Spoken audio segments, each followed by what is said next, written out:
Harry Maguire and Dele Alli struck either side of half-time, both with headers, as nerveless England coasted to a routine 2-0 win. Gareth Southgate's side will now face either Croatia holders Russia in Moscow on Wednesday at 7 p.m. The two meet tonight.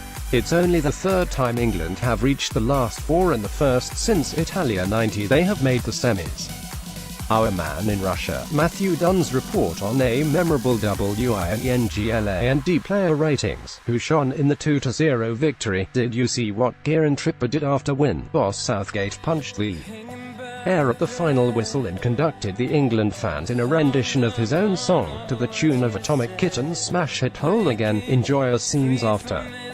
Southgate admitted playing against Russia in Moscow would be an incredible game to be involved in, but promised to take things one step at a time as he bids to bring football home. We will enjoy tonight. I hope everybody at home enjoys tonight, because as we know, it is not very often that it has happened, he said. All I know is the managers who have got to semi-finals with England are ones I hugely respect, and to be involved at this stage with England now is an incredible feeling.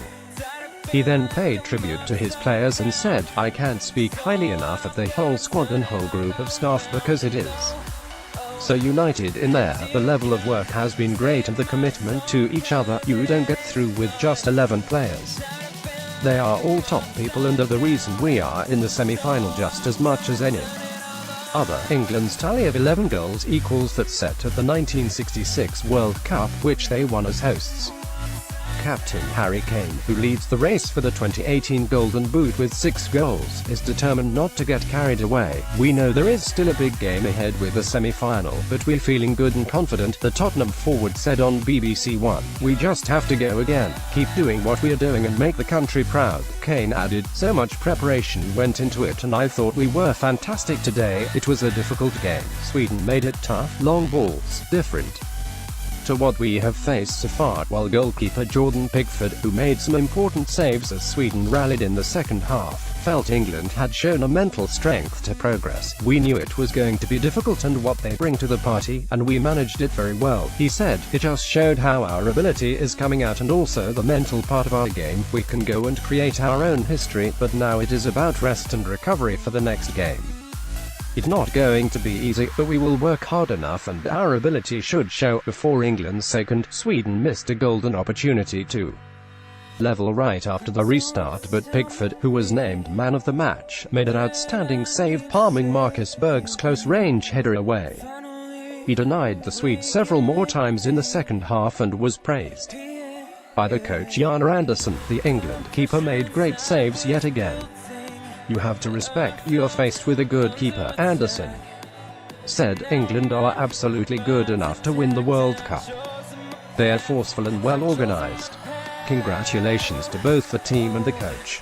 They are a good side who did not give a lot of openings. At Wimbledon, fans broke into at football's coming home chanted Wimbledon after learning of England's opening goal against Sweden, and celebrated again at the final whistle.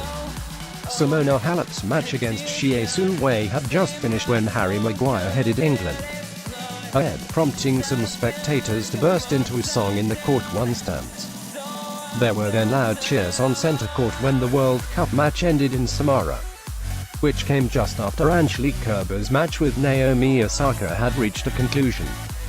But England's appearance in the first World Cup quarter-final since 2006 otherwise hardly registered at the home of tennis. Wimbledon chiefs once again stuck to the guns, refusing to show the football on the big screen in front of Henman Hill. A smattering of people in England shirts were on the hill among the thousands watching Rafael Nadal's win over Alex de Minaur on the screen. Over on court 14, a man sporting a retro 1982 England shirt stared at his phone while his companions watched the men's doubles. Sir Bobby Charlton, an England World Cup hero of 1966, was in the royal box throughout watching Nadal's match and Kerber's win.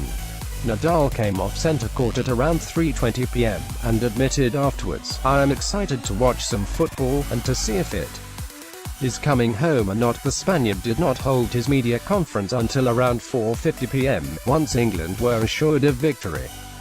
Wimbledon's policy of not showing the football did not extend to the media.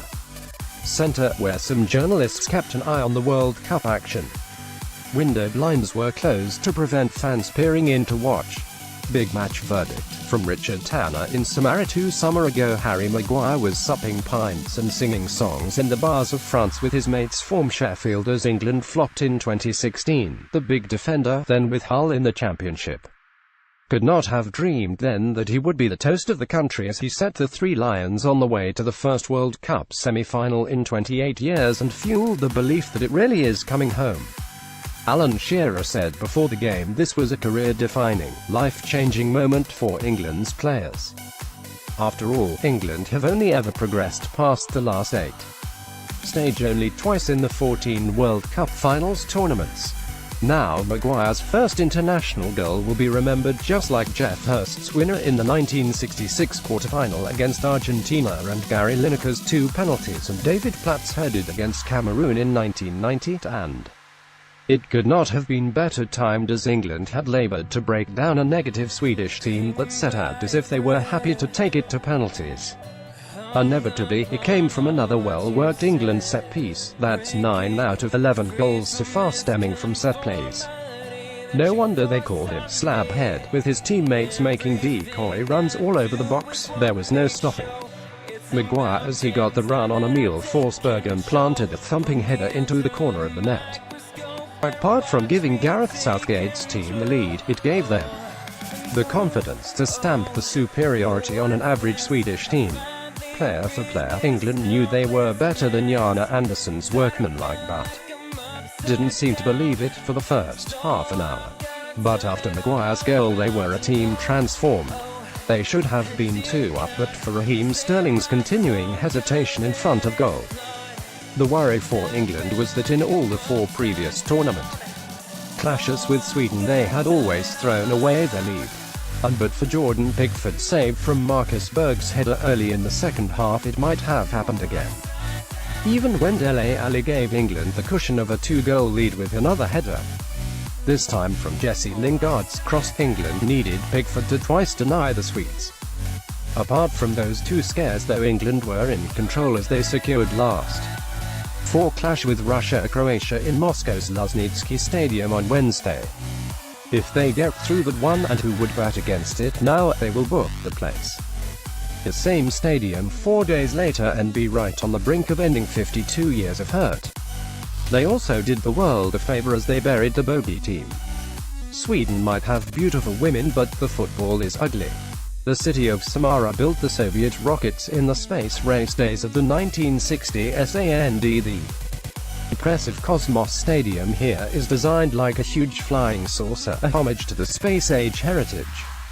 It's fair to say that Southgate's rocket men had stars in their eyes last night as the country went into orbit. Never mind coming home, England are heading over the moon. England reached the World Cup semi-final for the first time since Italia '90 as Harry Maguire and Dele Alli struck either side of the interval to beat Sweden in Samara. Gareth Southgate's side will now face either Croatia holders Russia in Moscow on Wednesday after overcoming a stubborn Sweden challenge in this quarter-final, with help from a magnificent display by goalkeeper Jordan Pickford.